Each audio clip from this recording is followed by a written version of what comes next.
Assalamualaikum warahmatullahi wabarakatuh. Kami kelompok 6 dari mata kuliah Anatomi Fisiologi Manusia 1 dengan dosen pengampu Ibu Apoteker Amira Febrina MSc akan menjelaskan tentang sistem saraf pusat dan sistem saraf otonom. Baiklah, saya sebagai penyaji pertama di sini akan menjelaskan sistem saraf. Sistem saraf manusia itu terbagi menjadi dua, yaitu sistem saraf pusat dan sistem saraf tepi. Pada sistem saraf pusat terbagi menjadi dua bagian, yaitu otak atau ensefalon dan sumsum tulang belakang atau medula spinalis. Otak terbagi kembali menjadi empat. Yang pertama otak besar atau yang kita sebut biasanya cerebrum, otak tengah, mesencephalon, otak kecil atau cerebellum, dan sumsum lanjutan atau medula oblongata. Susunan saraf tepi terbagi menjadi dua, saraf sadar dan saraf tak sadar atau otonom. Saraf sadar terbagi lagi menjadi dua, yaitu 12 pasang saraf tepi kranial dan 31 pasang saraf tepi spinal. Saraf tak sadar terbagi menjadi dua juga, yaitu saraf simpatik dan saraf parasimpatik. Sistem saraf pusat merupakan bagian dari sistem saraf yang mengatur fungsi organ dan anggota tubuh.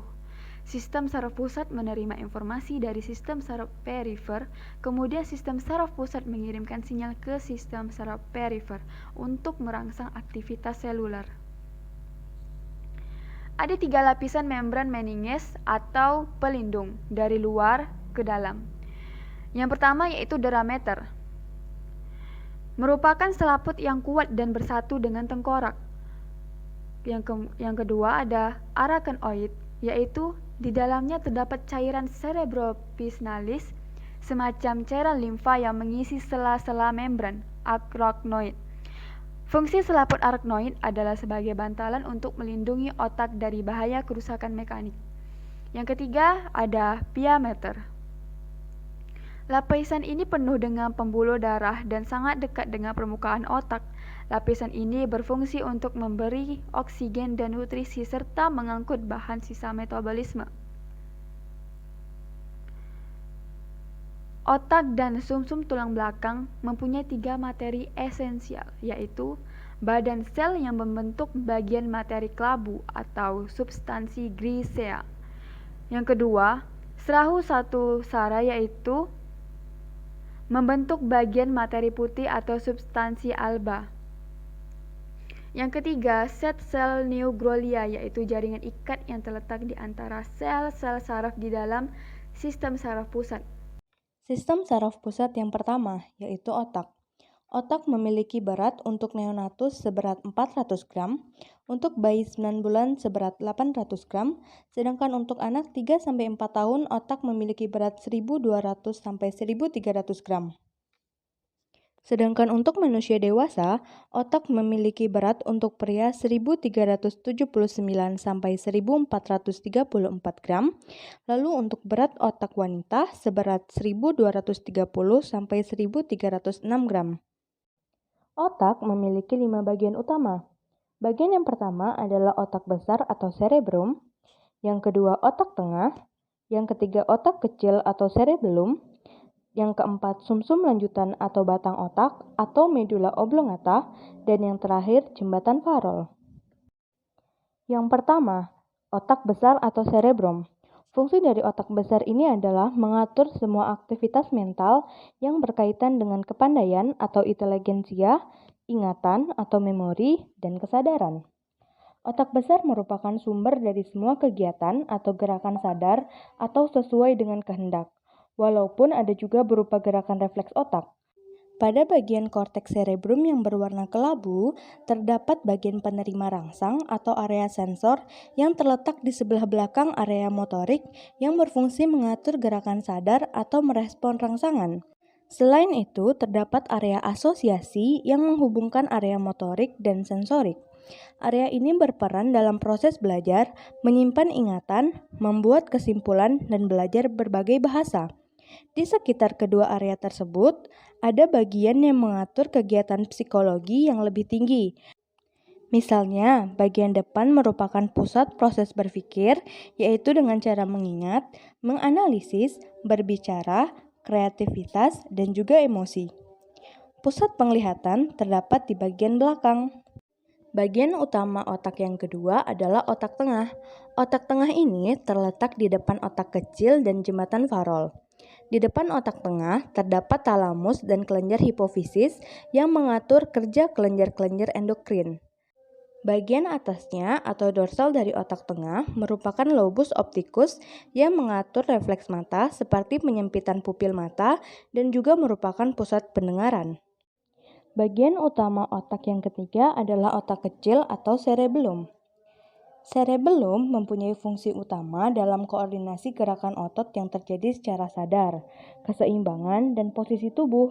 Bila ada rangsangan yang merugikan atau berbahaya, maka gerakan sadar yang normal tidak mungkin dilaksanakan. Bagian utama yang keempat adalah sumsum lanjutan atau batang otak atau medula oblongata. Medula oblongata ini berfungsi menghantarkan impuls yang datang dari medula spinalis menuju ke otak. Sumsum lanjutan juga mempengaruhi refleks fisiologi seperti detak jantung, tekanan darah, volume dan kecepatan respirasi, gerak organ pencernaan, dan sekresi kelenjar pencernaan. Selain itu, sumsum sambung juga mengatur gerak refleks seperti bersin, batuk, dan berkedip. Bagian utama otak yang terakhir adalah jembatan farol. Jembatan farol berisi serabut saraf yang menghubungkan otak kecil, bagian kiri dan bagian kanan, dan menghubungkan otak besar dan sumsum tulang belakang. Selanjutnya, sistem saraf otak ini terbagi menjadi dua. Yang pertama otak kiri dan juga otak kanan. Otak kiri berfungsi sebagai pengendali IQ, seperti hal perbedaan, angka, urutan, tulisan, bahasa, hitungan, dan logika. Daya ingat otak kiri bersifat jangka pendek. Lalu untuk otak kanan berfungsi dalam perkembangan EQ, seperti hal persamaan, hayalan, kreativitas, bentuk atau ruang, emosi, musik, dan warna. Sedangkan untuk daya ingat otak kanan bersifat panjang. Assalamualaikum warahmatullahi wabarakatuh. Perkenalkan, nama saya Fauziah Chania Wulandari dengan NIM 2001053. Saya sebagai penyaji berikutnya akan menjelaskan tentang sumsum tulang belakang. Sumsum tulang belakang adalah saraf tipis yang merupakan perpanjangan dari sistem saraf pusat dan otak yang melengkung serta dilindungi oleh tulang belakang. Fungsi utama sumsum tulang belakang ini adalah transmisi pemasukan rangsangan antara periferi dan otak. Fungsi lain dari sumsum tulang belakang yaitu untuk mengatur gerakan spontan. Tergolong gerakan spontan pada mata, hidung, dan sebagainya. Ukuran dari sumsum tulang belakang ini sekitar mempunyai panjang 40-45 cm, berat 34-38 gram, dengan diameter kurang lebih 12 mm, dengan carnas vertebralis yang mempunyai panjang 61-71 cm.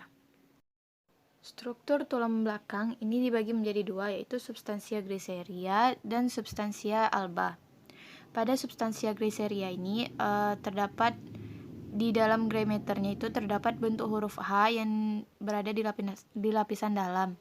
Terdapat kanal tengah, terdapat tanduk posterior atau dorsal, terdapat tanduk anterior atau ventral, dan terdiri atas badan sel, akson tak bermenyelin, dendrit, dan saraf gila. Tanduk posterior itu mengandung interneuron yang menghantarkan informasi dari badan sel di luar sumsum tulang belakang ke sumsum tulang belakang ke dalamnya. Akar dorsal itu mengandung serabut sensorik, yang terdapat sensorik somatik dan sensorik visceral. Ganglia akar dorsal itu mengembang di akar dorsal di tempat interneuron melewatinya. Kedua, tanduk anterior itu mengandung badan sel saraf motorik yang mengirimkan impuls dari akson sumsum tulang ke otot dan kelenjar. Akar ventral itu mengandung motorik visceral dan motorik somatik. di mana sensorik somatik sendiri atau body sense itu merupakan sentuhan, tekanan, suhu, keseimbangan. Sedangkan sensorik visceral atau organ sense itu meliputi rasa sakit, suhu di dalam organ, misalnya mual, lapar, kram, dan motorik somatik yaitu body movement yang merupakan kontraksi tidak sadar otot rangka. Lalu motorik visceral, organ movement juga itu kontraksi otot-otot polos dan kelenjar. Bagian lain dari sumsum tulang belakang itu substansia alba. Substansia alba ini mengelilingi substansi kelabu atau gray matter, yang mana dia mengelilingi dari substansia gracii, dan membentuk kolom putih terdiri dari funiculus posterior, funiculus anterior, dan funiculus lateral, dan terdiri dari akson bermyelin serta akson tanpa myelin. Fungsinya yaitu untuk memungkinkan komunikasi antara otak dan sumsum tulang. Ada dua tipe utama serabut saraf, yaitu serabut saraf menaik atau ascending yang membawa informasi sensorik dari tubuh ke otak. Contohnya sentuhan, tekanan, rasa sakit, dan suhu. Sedang yang kedua itu serabut saraf menurun atau descending yang membawa informasi motorik dari otak ke sumsum tulang belakang. Dia mengendalikan ketelitian, gerakan terlatih seperti menulis, menjaga keseimbangan, dan melakukan pergerakan. Assalamualaikum warahmatullahi wabarakatuh. Saya Nisana Priyanti, NIM 2001068. Baiklah, di sini saya akan menjelaskan tentang sistem saraf otonom. Pendahuluan yang pertama, bagian sistem saraf yang mengatur fungsi visceral tubuh disebut sistem saraf otonom. Sistem saraf otonom adalah bagian sistem saraf tepi yang mengatur fungsi visceral tubuh. Sistem saraf otonom terutama diaktifkan oleh pusat-pusat yang terletak di medula spinalis, batang otak, dan hipotalamus. Juga bagian korteks cerebri, khususnya korteks limbik, dapat menghantarkan impuls ke pusat-pusat yang lebih rendah sehingga demikian mempengaruhi pengaturan otonomik. Sistem saraf otonom terdiri dari dua subsistem, yaitu sistem saraf simpatis dan sistem saraf parasimpatis yang kerjanya saling berlawanan. Pengertian sistem saraf otonom adalah sistem yang bergantung pada sistem saraf pusat dan antara keduanya dihubungkan urat-urat saraf afaren, juga memiliki sifat seolah-olah sebagai bagian sistem saraf pusat yang bermigrasi dari saraf pusat guna mencapai kelenjar, pembuluh darah, jantung, paru-paru, dan usus. Karena sistem saraf otonom itu terutama berkenaan dengan pengendalian organ-organ dalam secara tidak sadar. Kadang-kadang disebut juga susunan saraf tidak sadar. Sistem saraf otonom berfungsi menghantarkan impuls dari sistem saraf pusat melalui sel efektor. Secara anatomi, terdapat dua bagian sel saraf otonom yang dibutuhkan untuk menghantarkan impuls. Yang pertama yaitu sel saraf preganglionik, muncul dari CNS ke ganglion tubuh bersinapsis dengan badan sel neuron orde kedua yang terletak di dalam ganglion. Yang kedua yaitu sel saraf postganglion menuju organ efektor atau otot jantung, otot polos, atau kelenjar. Daerah pertemuan antara sel saraf preganglion dengan sel saraf postganglion dinamakan ganglia. Ganglia atau simpul saraf merupakan pertemuan antara sel saraf satu dengan sel saraf yang lain, sehingga membentuk suatu celah. Secara anatomi, sel saraf preganglion otonom berasal dari sel saraf pusat. Aksonnya memanjang dan ujungnya membentuk suatu celah sinaptik dengan badan sel serabut saraf postganglion. Sel saraf terakhir kemudian menghantarkan impuls-impuls menuju ke sel organ target. Berdasarkan karakteristik dan fungsinya, sistem saraf otonom terbagi menjadi dua, yaitu sistem saraf simpatis dan sistem saraf parasimpatis. Meski sepintas terdengar mirip, namun kedua saraf ini berbeda satu sama lain. Perbedaan saraf simpatik dan parasimpatik ini dapat kita lihat dari berbagai sisi. Sistem saraf parasimpatik adalah saraf yang mengontrol homeostasis dengan tubuh saat istirahat dan bertanggung jawab atas fungsi istirahat dan cerna tubuh. Sedangkan sistem saraf simpatik mengontrol respon tubuh terhadap ancaman yang dirasakan dan bertanggung jawab atas respon lawan atau lari. Assalamualaikum warahmatullahi wabarakatuh. Perkenalkan, nama saya Dira Repuja NIM 2001052. Saya akan menjelaskan tentang saraf simpatis. Yang pertama yaitu pengertian dari sistem saraf simpatis.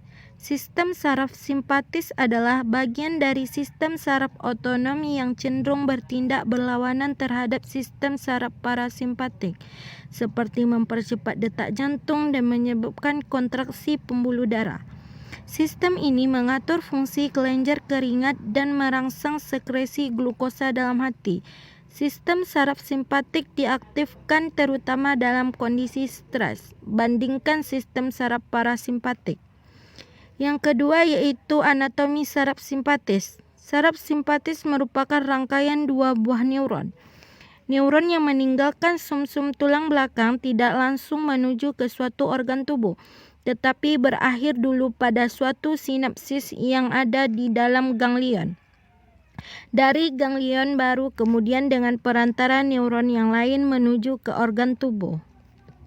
Ini adalah gambar dari ganglion pada saraf simpatis.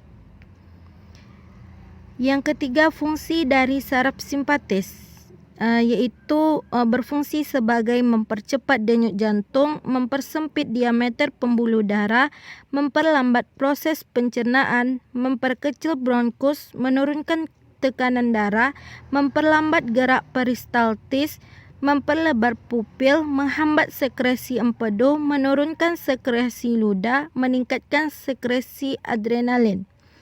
Sekian penjelasan dari saya. Assalamualaikum warahmatullahi wabarakatuh. Assalamualaikum warahmatullahi wabarakatuh. Perkenalkan, nama saya Rizky Abdurrahman dengan NIM 2001075. Saya akan melanjutkan materi dari penyaji sebelumnya. Saraf parasimpatik 1. Pengertian. Saraf parasimpatik merupakan saraf yang berpangkal pada sumsum lanjutan medula oblongata dan dari sakum yang merupakan saraf preganglion dan postganglion.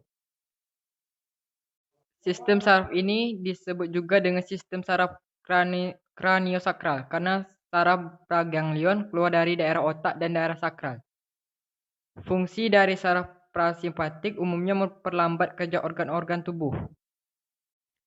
Susunan saraf parasimpatik berupa jaring-jaring yang berhubung-hubungan dengan ganglion yang tersebar di seluruh tubuh.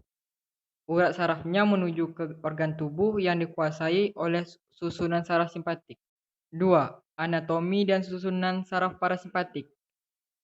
Susunan saraf parasimpatik berupa jaring-jaring yang berhubung-hubungan dengan ganglion yang tersebar di seluruh tubuh. Urat sarafnya menuju ke organ tubuh yang dikuasai oleh susunan saraf simpatik. Saraf parasimpatis adalah saraf yang berpangkal pada medula oblongata dan pada daerah sakrum dan dari medula spinalis. Oleh karena itulah saraf parasimpatis disebut juga saraf kraniosakral. Saraf sensoris parasimpatis memiliki ganglion di suatu tempat yang terletak antara organ visceral dengan saraf pusat. Sedangkan saraf motorisnya tidak membentuk rantai saraf seperti saraf motoris simpatis. Dan ganglion yang terbentuk antara saraf satu dengan yang kedua terletak berdekatan dengan organ visceral yang disarafinya. Fungsi saraf parasimpatis. Adapun fungsi parasimpatis yaitu 1. Menghambat denyut jantung. 2. Memperlebar diameter pembuluh darah. 3. Mempercepat proses pencernaan. 4. Memperlebar bronkus. 5. Menaikkan tekanan darah. 6. Mempersempit pupil. 7. Mempercepat sekresi empedu. 8. Menaikkan sekresi ludah. 9. Menurunkan sekresi adrenalin.